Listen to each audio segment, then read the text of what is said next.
Kita balik lagi nih, Ko Herman. Kalau sekarang kan kita masanya pandemi nih, corona. Semua sektor kan terpengaruh nih, semuanya. Termasuk kayak coffee shop dong. Karena kan kayak kita bahas tadi, coffee shop tuh sekarang udah jadi tempat, kalau bisa lo ngomong kopi, itu udah mewakili banyak hal, kegiatan orang. Ngumpul, meeting, bercengkrama, komunikasi semuanya gitu. Nah, itu kan berkumpul semua.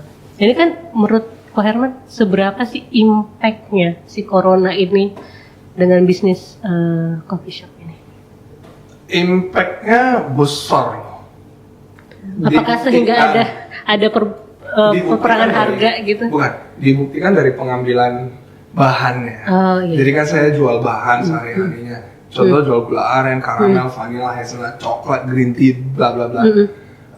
Turun drastis banget. Waktu dulu awal-awal corona bahkan omset kita sisanya 2%. Sisa 2%. Nah, tapi sekarang udah mulai balik lagi. Udah mulai ya? Bukan new normal sih. Tapi nggak bisa seperti normal, tapi mulai kembali lagi. Karena kalau di Pekanbaru sendiri orang udah mulai balas dendam. Iya, kan tetap kangen gitu. Membalas dendam yang dulunya nggak boleh nongkrong. Iya benar. Tiba-tiba sekarang PSBB udah selesai nongkrong. Rame banget. Ya. Dan hampir setiap hari.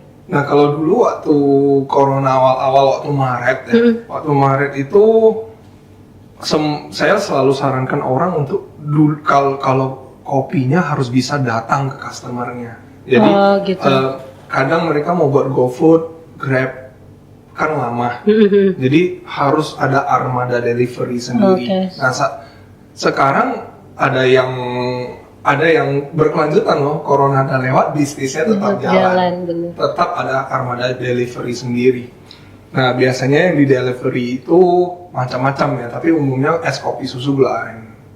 Berarti kan tetap corona ini memaksa dan sekaligus harus bisa berinovasi. Iya. Semenjak corona gini munculnya kopi literan. Iya, literan. Kopi literan. Dan itu menurut saya akan bertahan atau enggak? Iya itu. Pertanyaan di sana, itu bertahan lama atau kembali lagi ke yang pertama, sudah masuk atau belum ke ritualnya orang. Nah, kalau udah masuk ke ritualnya orang, ini akan bertahan. Ritual contoh. Mandi, tiap hari mandi, tiap hari makan nasi, tiap hari ngopi enggak? Nah kalau tiap hari ngopi ini akan bertahan, gitu. Nah kopi ini saya yakin ini bukan musiman, yakin sekali, karena udah masuk ke ritual orang, yakin. Jadi ritual itu sesuatu yang kita nggak bisa kalau nggak bikin tiap hari gitu loh. Iya benar. Kalau kopi literan itu kan karena kita dibatasi untuk berkumpul, tapi tetap mau ngumpul. Jadi diciptakan family size. Iya gitu. Benar-benar. Beli satu, bagi-bagi sekeluarga. Iya benar. Terus kita balik lagi nih, kita selalu tertarik setiap Ko Herman bilang brand. Coffee shop itu butuh branding. Iya, brand. Tuh. Seberapa pentingnya sih yang harus disadari oleh owner ya? Ya. Tentang brand, kan nggak semuanya paham branding sih kok. Iya. Jadi sebenarnya dalam apapun ya, ada namanya branding, marketing, dan selling.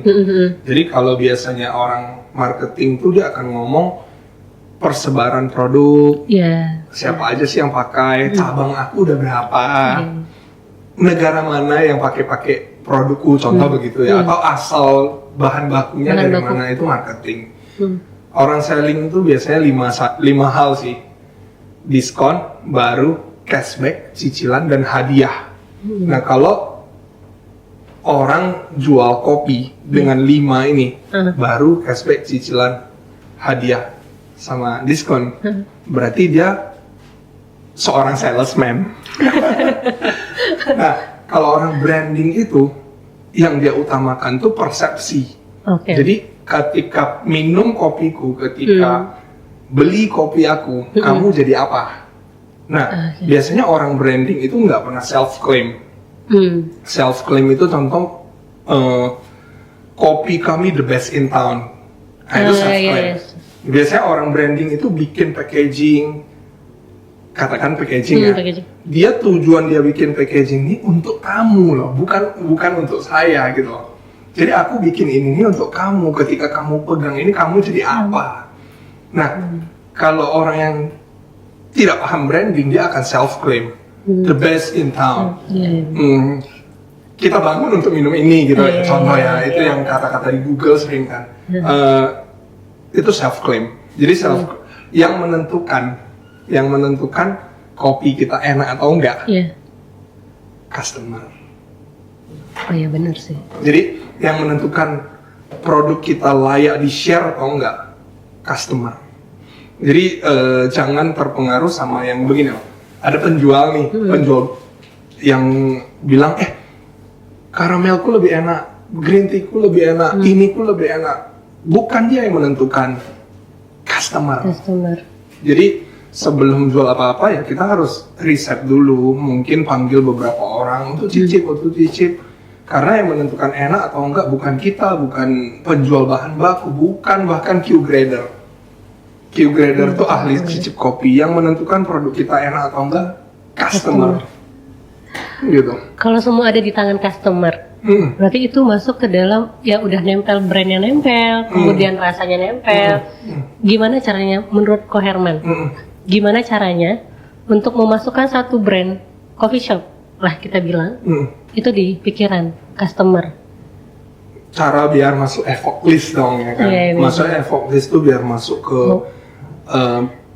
pikiran kita, ada daftar kan, biar masuk ke daftar dia. Jadi gini, itu harus storytelling. Storytelling itu bercerita. Nah, banyak orang yang jago buat kopi, jago semuanya oke, tapi dia nggak bercerita. Bercerita itu bisa lewat medsos, bisa lewat tulisan, bisa lewat foto, bisa juga secara langsung. Jadi kita harus cerita. Ya cerita boleh macam-macam, boleh beansnya apa, mesinnya apa, cara buatnya gimana. Kita udah pakai protokol WHO bikin kopinya supaya tidak menyebarkan corona gitu, itu kan cerita. Jadi cerita coffee shop A, B, C, D, dan E pasti berbeda. Jadi sekarang karena orang tidak bercerita, coffee shop kelihatannya kayak sama semua gitu. Kayak, aduh sama. Muncul lagi gitu. Ada kesan seperti itu. Tapi kalau kita bercerita enggak kan. Berarti kan nggak semuanya sadar nih kok untuk storytelling gitu, branding, storytelling gitu. Itu gimana caranya membuat mereka para owner melek akan itu gitu? Gimana ya? Itulah bisnis di Indonesia maksudnya ya. Ini terus terang karena kita ngomong ampera deh ya, nasi goreng ampera atau bakso atau lontong. Kenapa harganya bisa 6.000? Kenapa kelasnya dianggap rendahan? Akan hanya lontong, akan hanya bakso, akan hanya ampera. Ibaratnya dianggap rendahan karena cara berjualannya tadi. Cara berjualannya perang-perangan akhirnya menurunkan image dari produknya sendiri. Nah, takutnya kalau kopi nggak disadari, cara berjualan kopi nggak disadari akan menurunkan image-nya sampai kopi dianggap setara dengan bakso gitu loh. Berarti membutuhkan branding dengan harga tinggi dong berarti? No. Kan ada branding, marketing, dan selling. Yang terjadi sekarang orang selling, ingat tadi baru cashback, cicilan, diskon, dan hadiah. Orang jual kopi dengan itu. Selling, dan selling. Otomatis brandnya turun. Gitu. Kita boleh selling, tapi kita harus pastikan dulu brand kita sudah dikenal orang. Gitu. Makanya ada, kalau sekarang, ada fenomena yang, ngopi di mana?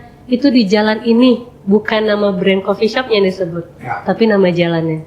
Karena mungkin ada promo atau apapun itu. Tapi bukan nama coffee shopnya.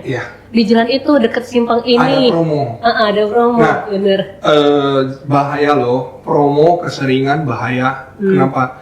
Kalau alasan orang beli kopi kita karena diskon, kalau nggak diskon dia nggak beli, gitu. Sama kayak kita beli baju di department store tertentu. mau Lagi hari diskon? raya diskon Lagi sikat. Sikat. Kalau nggak diskon kita nggak beli. Akhirnya department store tertentu ini sekarang jadi pasar. Orang jualannya pakai mic, ayo diskon. Sedangkan H&M nggak pakai ada diskon, cuman dia ada alasan di balik diskonnya kan. Dan nggak setinggi tetangga. Jadi diskon boleh, harus ada alasan. Kalau nggak ada alasan akan menurunkan brand kita. Brand kita dianggap murahan. Gitu. Balik ke Evoclis tadi. Berarti bagaimana cara seorang owner itu untuk storytelling? Dibanding dengan storytelling, mana yang harus dia dahulukan? Personal branding atau storytelling? Tadi kan kita ada ngebahas tentang personal branding.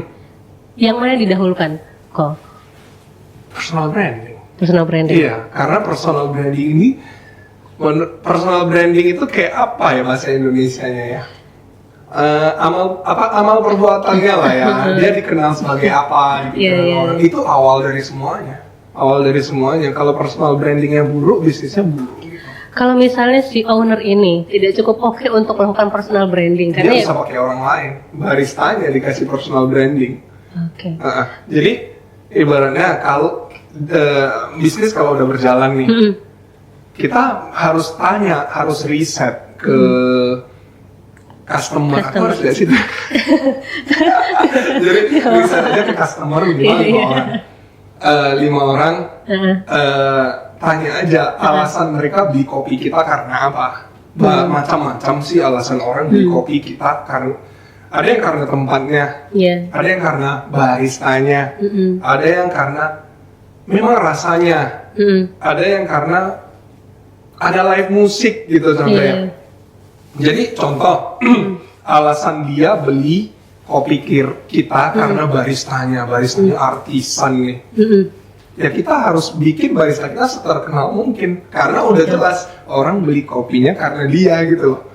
Jangan ini ada kasus di mana orang beli kopi karena barista, tapi baristanya nggak pernah difoto masuk Instagram gitu.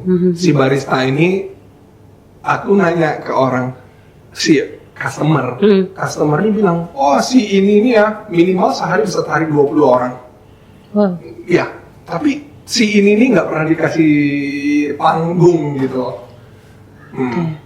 Jadi sering terjadi orang nelpon dulu sebelum datang. Ada beberapa konsep kayak gitu. Nelpon dulu, ini kerja nggak? Nggak. Jam berapa masuk? Sore. Dia datangnya sore.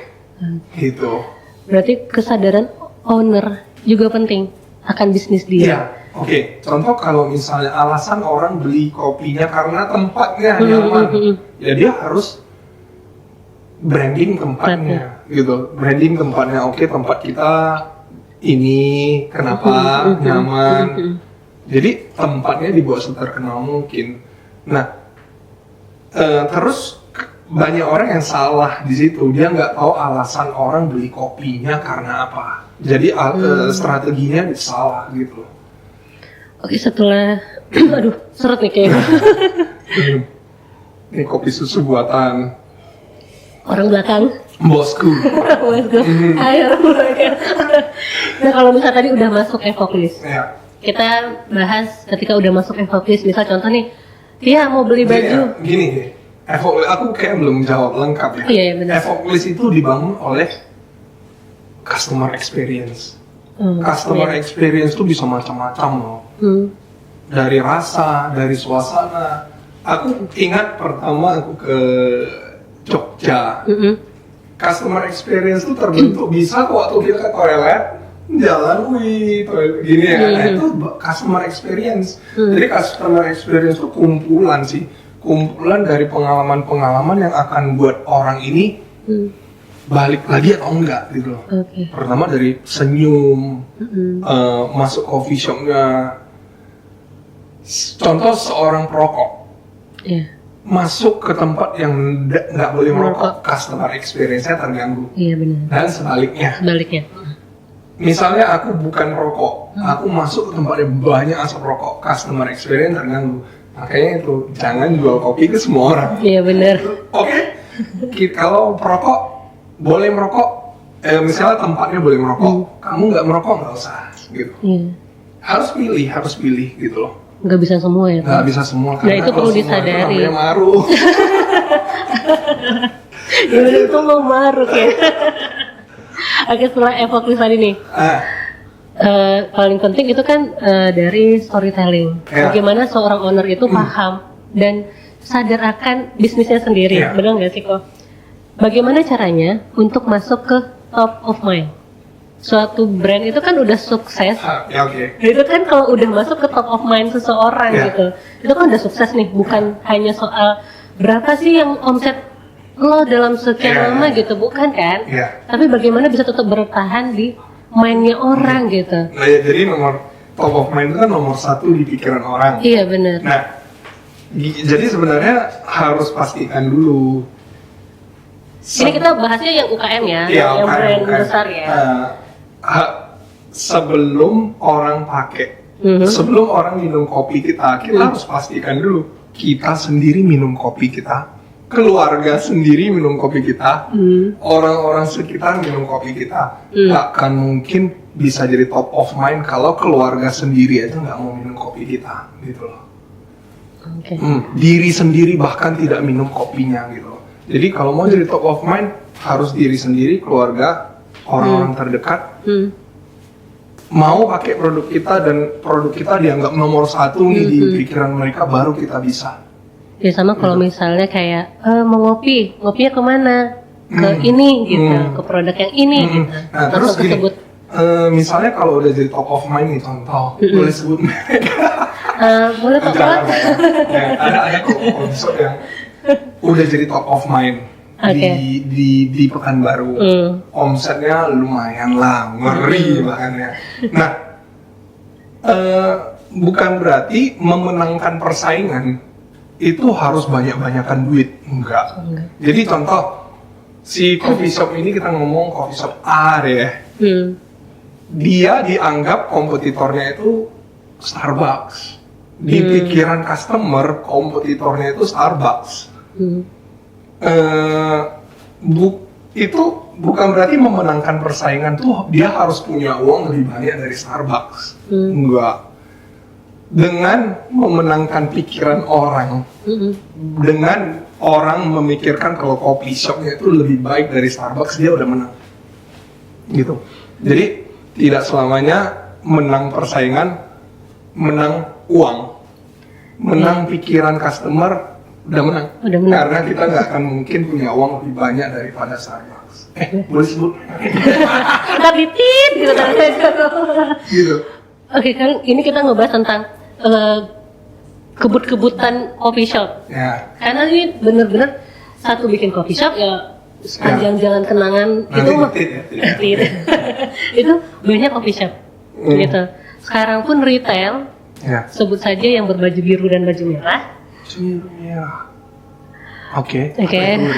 Ya selamat datang di. Itu baju biru dan merah. Juga udah punya kopi sendiri. Yang dulu kan yang baju biru nih, ya kan. Sekarang yang merah udah punya juga. Nah itu menurut Ko Herman. Mereka melihat peluang bisnis ini berdasarkan habit atau emang mereka mau masuk ke dunia ini? Emang melihat ya mereka butuh itu untuk support bisnis mereka. Kan tadi kita ngebahas tentang gimana sih modal utama nih untuk membangun coffee shop. Yang Ko Herman bilang dan dia juga setuju akan hal itu. Ya lu harus coba dulu kopi itu. Setidaknya ya coba itu kopi gitu.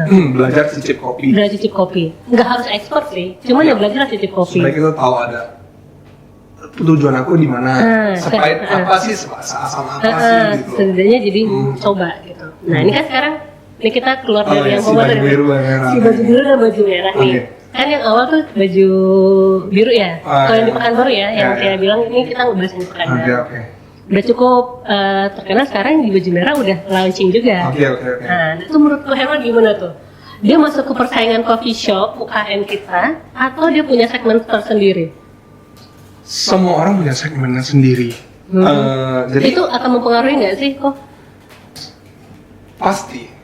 Kan kita punya segmen masing-masing nih. Tapi itu akan mempengaruhi nggak? mungkin dari segi harga ya, harga dia termasuk murah. Iya kan? Itu termasuk murah ya. Jadi sebenarnya dia melihat adanya peluang, terus melihat ini sebenarnya bisnis yang bisa long term. Karena kopi udah masuk ke ritual orang, udah masuk ke habit orang, jadi ini bisa long term. Terus kualitasnya bagaimana? Bagus. Saya pernah coba, bagus. Coba aja, kita mau menilai kualitas. Yang pernah saya coba itu yang baju biru ya. Iya, sama kita juga baru coba baju biru. Mau tahu kualitasnya bagus atau enggak, kita coba aja kopi hitamnya. Atau coba minum espressonya. Kalau espressonya bagus, pasti bagus. Kenapa? Espresso itu bahan dasarnya. Hitam, nggak jelas. Kalau itu udah enak, semuanya pasti enak. Tapi tergolong harganya cukup murah sih, kalau kayak ini murah. Dan itu mengganggu ini nggak sih, kalau mengganggu pasaran kayak menurut Herman? Makanya kita nggak harus, misalnya kita nggak harus jual sesuatu yang sama. Kita nggak harus masuk ke red ocean. Red ocean itu maksudnya samudra merah, darah-darah. Kita bisa buat konsep lain, gitu. Buat konsep lain, kalau memang mau jual es kopi, susu gula aren, kita harus tonjolkan value-nya apa loh, nilai dari produkku apa gitu loh. Ini agak rumit ya. Itu tadi sih branding. Ternyata tuh dia baru menyadari banget setelah kita ngobrol dari tadi, itu ternyata ya bisnis kopi tuh nggak sekedar soal rasa. Ya. Bagaimana bisa nge-branding? Ya, rasa itu kan mau diperbaiki setiap perjalanan bisnis, itu dia akan terus memperbaiki. Ya. Tergantung customernya seperti ini, dia sesuaikan. Benar nggak sih kok? Ya. Rasa itu terus diperbaiki, bisa diperbaiki. Tapi branding itu di awal kita ciptakan. Branding terbentuk dari customer experience. Kan di awal bagaimana kita bisa memberikan experience pertama kali bagi mereka nih gitu. Karena kan jarang nih. Ketika pertama kali udah yang ini apa ya? Iya, biasanya orang kemungkinan kembali lagi kan? Ya, biasanya manusia orang yang tidak akan kasih kesempatan kedua atas apa yang udah masuk ke mulutnya. Iya, benar. Jadi kayak ngerasa ya nggak cuma soal rasa gitu, branding dan juga untuk owner. Memang tidak hanya soal rasa loh. Ini pengalaman ya, aku lihat di lapangan ya. Kopi itu sebenarnya salah kalau kita mikir ini produk untuk manusia. Bukan produk, tapi people to people, manusia ke manusia. Ujung-ujungnya pasti itu. Coffee shop yang lumayan bagus dan bertahan dan punya jati diri, biasanya mereka people to people. Produk adalah perantaranya. Gitu. Jadi ibaratnya perantara antara saya dengan dia adalah kopi. Gimana kita supaya punya ikatan atau gimana kita punya ibaratnya, gimana supaya dia punya ikatan emosi dengan produk ini adalah ini people to people.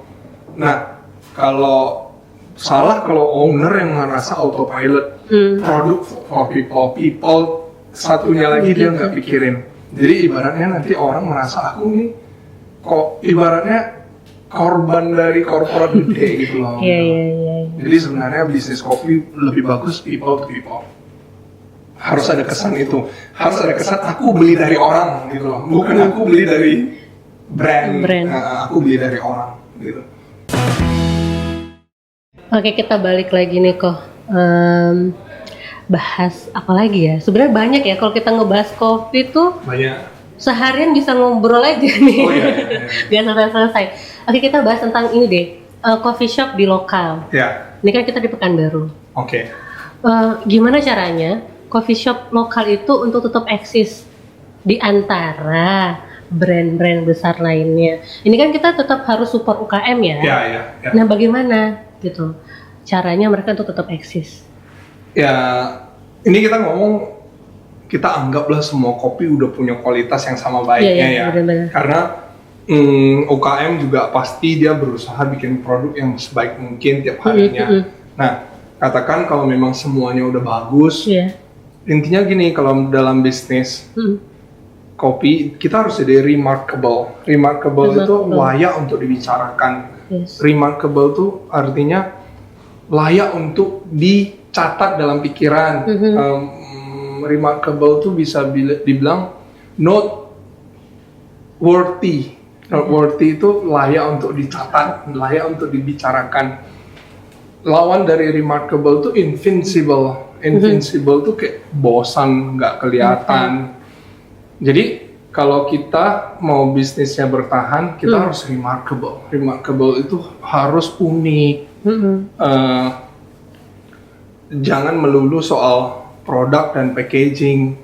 Produk dan packaging memang harus bagus, tapi kita harus tonjolkan yang tadi loh, intangible assetnya, sesuatu yang tidak bisa diukur tadi. Contoh, sesuatu yang nggak bisa diukur itu cara kita komunikasi, brandnya. Brand itu susah loh diukur, karena kalau mau mengukur sebuah brand itu apa yang mau diukur, gitu kan.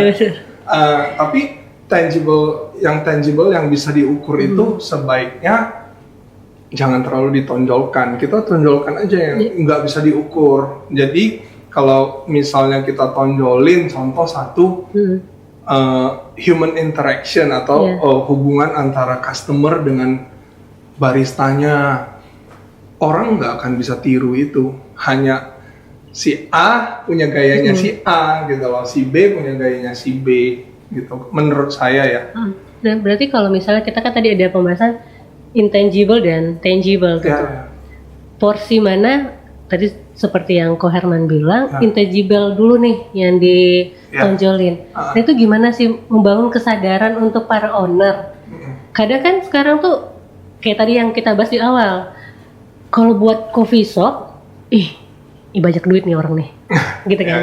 Kenapa? Karena mikirnya tuh langsung ya alat kopi mahal, terus kayak mesin kopi mesin kopi mahal, terus juga belum lagi ya furniturnya segala macam gitu. Nah jadi kayak mungkin mengesampingkan intangible tadi, padahal sebenarnya intangible itu gak sedikit loh sebenarnya. Warung kopi bawah pohon itu rame dibanding yang lampunya kelap-kelip, terus ya isinya ya 2, 3, 4 orang. Nah gini, saya ada sekali di Indonesia lah, namanya klinik kopi, ini agak melegenda. Jadi sebuah coffee shop, enggak, sebuah brand lah kita ngomong, sebuah brand kopi itu enggak selamanya harus jadi besar, enggak selamanya harus punya banyak cabang. Coffee shop atau brand lokal juga boleh jadi limited. Nah klinik kopi ini saya pernah ke situ naik motor waktu di Jogja, hujan-hujan. Karena apa? Klinik kopi ini contoh paling gampang, ibaratnya orang kopi kalau umroh ke klinik kopi, gitu. Itu intangible asset. Apa yang dia jual? Dia nggak punya mesin kopi, dia hanya jual V60.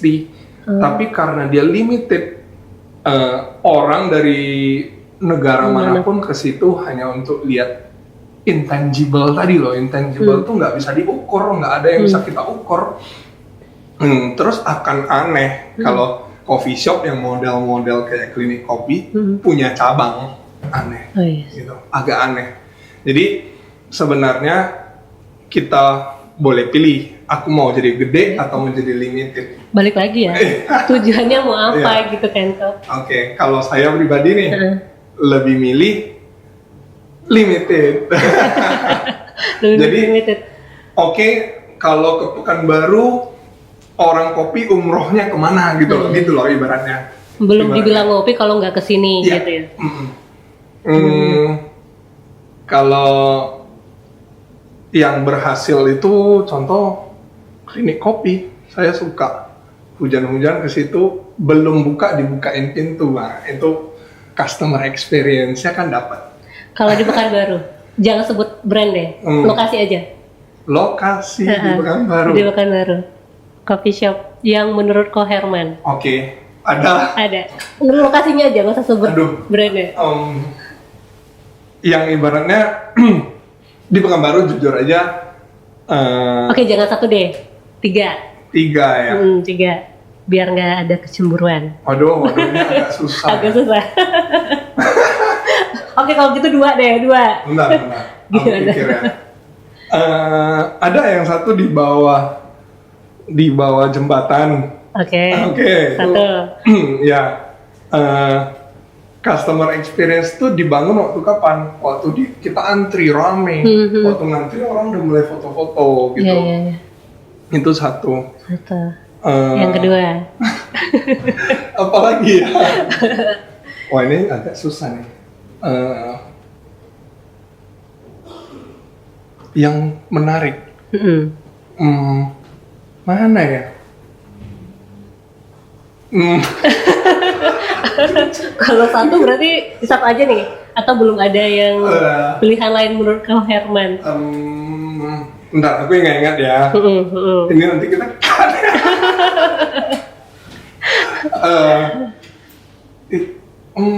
Siapa ya? Harus ada nih ya. Harus ada dong, jangan 1. Jangan 1, 2 dong. 1 lagi yang menarik. Di mana ya? Wah, ini aku susah jawab loh. Ayo dong, kalau dipilih 2 nih. Ada 1, ada. Oke. Tempatnya 1 namanya. Areanya aja deh. Oke, areanya ya. Dia dekat jalan Ababil. Oke, dekat jalan Ababil. Aduh, di belakang ketawa nih kok. Itu lumayan unik. Dan aku lihat sendiri perkembangannya. Ibaratnya aku lihat sendiri pengambilan bahannya. Pengambilan bahannya cukup bagus. Dari pengambilan bahan ini kita tahu kan, oh ini tempat jalan. Terus dalam waktu singkat aja tempatnya membesar, jadi asik gitu loh. Jadi customer experience-nya dari mana? Dia ada kandang burung. Ada clue-nya. Waktu antri ada burung lovebird gitu kan. Itu unik menurut saya. Itu unik. Jadi sekarang dia orang yang punya gini. Pertama dia mau pakai manual. Jadi dia orang yang bagus yang dia riset dulu nih sebelum buka. Pertama dia mau pakai manual. Terus dia dapat tamu. Tamu itu teman-teman bapaknya. Teman-teman bapaknya ngetes. Oh, kopinya lama keluarnya, terus kurang ini kurang itu. Akhirnya dia mikir, jangan buka dulu. Terus dia datang lagi ngetes lagi ke teman-temannya sendiri, juga dapat respon yang kurang oke. Akhirnya dia putuskan pakai mesin tes lagi baru dapat respon yang oke. Nah, akhirnya pilihan mesinnya itu juga bagus. Maksudnya dia mesinnya nomor 2, nomor 1 grindernya. Jadi sebenarnya grinder ini yang menentukan kapasitas produksi kita. Karena kan kita nggak mungkin stok bubuk kopi. Yang kita harus stok itu biji kopi. Jadi waktu orang pesan kita baru giling.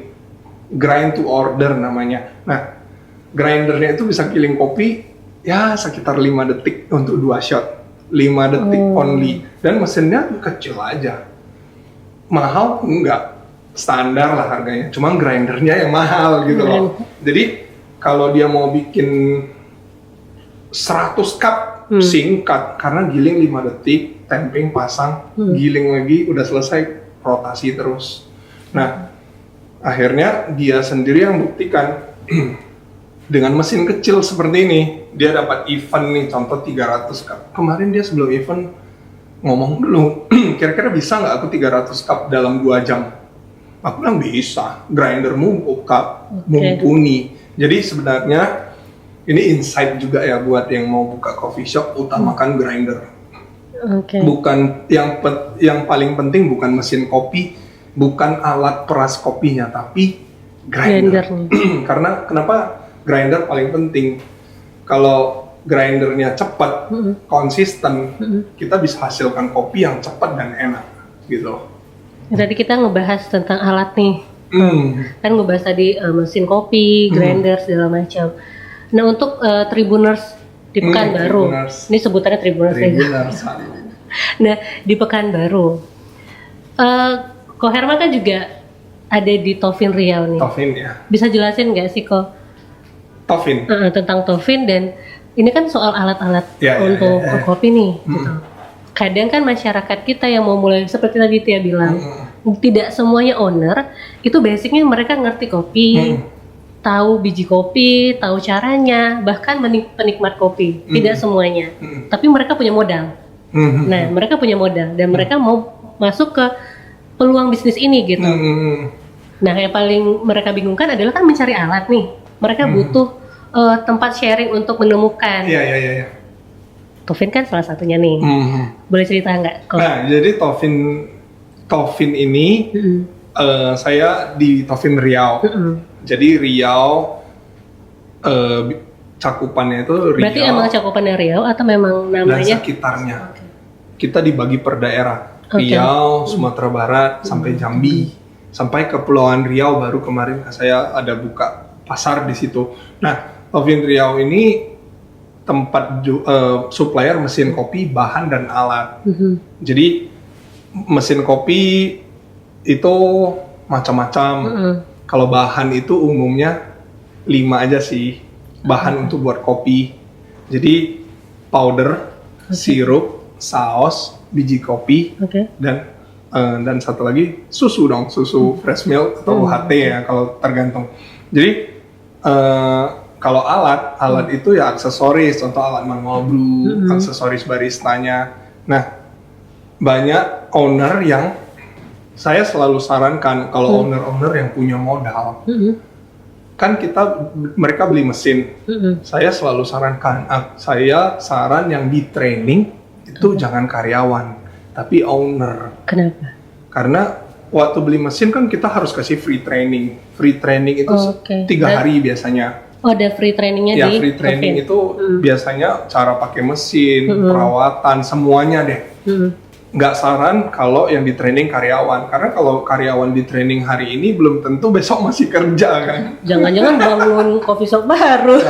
Jadi mending di training owner nggak usah expert di situ, tapi minimal belajar cicip kopi. Jadi kalau dia udah belajar cicip kopi itu dia tahu dia mau tujuannya apa. Contoh dia mau sepahit-pahit apa, sekental-kentalnya bagaimana, itu dasar-dasar dalam cupping namanya cicip kopi. Nah, kalau si owner yang di training, otomatis dia akan punya SOP-nya sendiri, dia bisa bikin standarnya sendiri. Nah, kalau owner yang di training, misalnya dia mau lepas bisnisnya, dia kan punya kerjaan lain, dia bisa ngecek kerjaan barista. Jadi gini, kita kalau udah di training, seorang owner udah di training, dia dengan lihat aja dia udah tahu nih espressonya encer atau kental. Ini espressonya alirannya kok besar ya, gitu. Ini espressonya alirannya kok netes-netes ya, nggak lancar. Kalau orang yang udah di training dia tahu ini salah gitu loh. Kalau orang yang belum di training dia nggak tahu ini salah benar atau enggak. Nah, contoh fresh milk waktu steam, orang yang udah di training bisa dengar suaranya. Jadi gini, sebenarnya kalau kita pesan cappuccino, latte, flat white, piccolo contoh ya, kita bisa dengar si barista ini foamnya bagus atau enggak waktu dia nge-steam. Dari mana? Suaranya gitu. Nah, kalau orang yang udah di training dia tahu, oh ini ketebalan nih foamnya, oh ini nggak dapet nih foamnya, gitu-gitu. Dan itu kalau di Tovin setelah membeli alat ada free-nya? Free training, terus kita kasih menu development. Maksudnya menu development itu kita bikin menu. Contoh, kita coba bikin karamel macchiato bareng-bareng. Dia cicip, kalau cocok mungkin dia bisa tulis dalam menu. Nah, selain itu saya paling tekankan bukan hanya teknis, tapi non-teknis. Non-teknis itu mindset. Sebenarnya yang paling penting yang diubah bukan skill, tapi mindset atau cara berpikir. Cara berpikir dia terhadap kopi harus diubah gitu loh. Harus benar dulu. Jangan anggap kopi ini hanya ibarat nganggap bisnis kopi dengan anggap bisnis antiseptik waktu corona itu disamain. Derita lu rezeki gue, jangan gitu. Tapi kan peluang tuh. Beda ya? Jadi beda loh, beda banget. Kopi yang dihasilkan oleh owner yang benar-benar cinta kopi dengan kopi yang dihasilkan oleh owner yang hanya lihat ini sebagai peluang gitu loh. Jadi minimal dia harus belajar cicip kopi, nggak susah kok, tinggal sep dah. Oke, ini terakhir nih. Oke. Kan udah dikode sama orang belakang. Iya. Ya, kita tadi ngebahas dari awal. Ini menarik sekali. Bagaimana membangun suatu bisnis kopi itu ternyata nggak cuma tentang rasa. Tapi bagaimana membangun branding, membangun personal branding lagi, kemudian ada storytellingnya lagi, ada storytelling. Boleh nggak kok? Satu kalimat saja yang mewakili semua obrolan kita tentang branding. Seberapa sih si ownernya harus benar-benar memahami, oh branding ini perlu loh. Nggak cuma sekedar aku punya modal dan aku akan bikin sebuah coffee shop. Tapi bagaimana kamu melakukan membangun bisnis ini untuk jangka panjang. Gitu. Jadi harus tahu brand sebenarnya bukan logo, brand itu bukan iklan, brand itu bukan apa yang kita bayangkan selama ini. Sebenarnya brand itu adalah masalah persepsi. Jadi yang menjaga brand kita bukan kita. Yang menjaga brand kita adalah pikiran orang gitu. Itu intinya. Jadi kita harus benar-benar jaga pikiran orang. Jangan sampai pikiran orang buruk terhadap brand kita gitu. Terus harus sadar kompetitor kita yang menentukan juga bukan kita. Pesaing yang menentukan bukan kita. Yang menentukan kompetitor kita adalah pikiran orang gitu loh. Jadi kalau misalnya kita sebut contoh kopi A merasa kompetitornya adalah, sebut merek boleh ya? Kredit kalau misalnya. Kopi A merasa kompetitornya adalah Janji Jiwa deh kita ngomongnya. Padahal menurut customer, kompetitor dia itu kopi-kopi shop lokal yang ada di Pekanbaru. Jadi otomatis karena owner merasa kompetitornya adalah kopi yang tadi itu, apapun yang dia bikin udah salah. Orang nggak mau itu gitu loh. Jadi sebenarnya harus banyak-banyak riset. Itu sih closingnya. Intinya riset. Terus satu lagi yang menentukan kopi kita enak atau enggak bukan kita juga, bukan Q grader, bukan pakarnya, tapi customer. Gitu. Menarik dan seneng banget untuk Ko Herman hari ini. Terima kasih banget udah datang dan kita udah ngobrol banyak banget hari ini tentang kopi. Next time kita boleh masuk tempat. Semoga ini bisa jadi insight yang bagus untuk yang nontonnya. Untuk Tribuners. Oke, Tribuners, sekian obrolan kita hari ini dengan Ko Herman, dan banyak banget pembahasan kita tentang kopi hari ini, tentang branding, banyak sekali. Dan untuk Tribuners jangan lupa ya, terus baca koran kita Tribun Pekanbaru, dan jangan lupa untuk follow Instagram kita karena bakal banyak banget informasi terupdate di sana di Tribun Pekanbaru. Dan terima kasih, dadah.